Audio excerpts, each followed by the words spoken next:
ಕಾಂಗ್ರೆಸ್ ವಿರುದ್ಧ ಮತ್ತೆ ವಾಗ್ದಾಳಿ ನಡೆಸಿರುವ ವಿಜಯಪುರ ಶಾಸಕ ಬಸನಗೌಡ ಪಾಟೀಲ್ ಯತ್ನಾಳ್ ದೇಶ, ಹಿಂದೂ ಧರ್ಮ ಮತ್ತು ಆರ್ಎಸ್ಎಸ್ ವಿರುದ್ಧ ಮಾತನಾಡುವ ನಾಯಕರಿಗೆ ಕಾಂಗ್ರೆಸ್ನಲ್ಲಿ ಬಡ್ತಿ ಸಿಗುತ್ತದೆ ಅಂತ ಗಂಭೀರ ಆರೋಪವನ್ನ ಮಾಡಿದ್ದಾರೆ. ಇನ್ನು ಬೆಂಗಳೂರಿನಲ್ಲಿ ಮಾಧ್ಯಮಗಳೊಂದಿಗೆ ಮಾತನಾಡಿದಂತ ಅವರು ಕಾಂಗ್ರೆಸ್ ನಾಯಕ ರಾಹುಲ್ ಗಾಂಧಿ ಇಂತಹ ನಾಯಕರನ್ನೇ ಉತ್ತೇಜಿಸುತ್ತಿದ್ದಾರೆ ಅಂತ ಟೀಕಿಸಿದ್ರು. ಬಿಕೆ ಹರಿಪ್ರಸಾದ್ ಅವರಿಗೆ ಕೆಪಿಸಿಸಿ ಅಧ್ಯಕ್ಷ ಸ್ಥಾನ ಸಿಕ್ಕಿರುವುದು ಹಾಗೂ ಪ್ರಿಯಾಂಕ್ ಖರ್ಗೆ ಅವರಿಗೆ ಗೃಹ ಸಚಿವ ಸ್ಥಾನ ದೊರೆತಿರುವುದು ಕೂಡ ಇದೇ ಕಾರಣಕ್ಕೆ ಅಂತ ಯತ್ನಾಳ್ ಆರೋಪವನ್ನ ಮಾಡಿದ್ದಾರೆ. ಅಲ್ಲದೆ ಎಐಸಿಸಿ ಅಧ್ಯಕ್ಷರಾಗಿ ಮಲ್ಲಿಕಾರ್ಜುನ ಖರ್ಗೆ ಆಯ್ಕೆಯಾಗಿರುವುದರ ಹಿಂದೆಯೂ ಇದೇ ರಾಜಕೀಯ ತಂತ್ರ ಕೆಲಸ ಮಾಡಿದೆ ಅಂತ ಹೇಳಿದ್ದಾರೆ.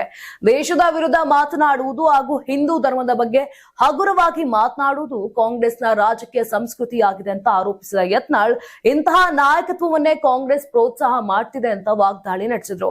ಒಟ್ಟಾರೆ ಕಾಂಗ್ರೆಸ್ ನಾಯಕತ್ವದ ವಿರುದ್ಧ ಬಸನಗೌಡ ಪಾಟೀಲ್ ಯತ್ನಾಳ್ ಮತ್ತೊಮ್ಮೆ ತೀವ್ರ ವಾಗ್ದಾಳಿಯನ್ನ ನಡೆಸಿದ್ದು ಅವರ ಈ ಹೇಳಿಕೆ ರಾಜ್ಯ ರಾಜಕೀಯದಲ್ಲಿ ಹೊಸ ಚರ್ಚೆಗೆ ಕಾರಣವಾಗುವ ಸಾಧ್ಯತೆ ಕೂಡ ಇದೆ.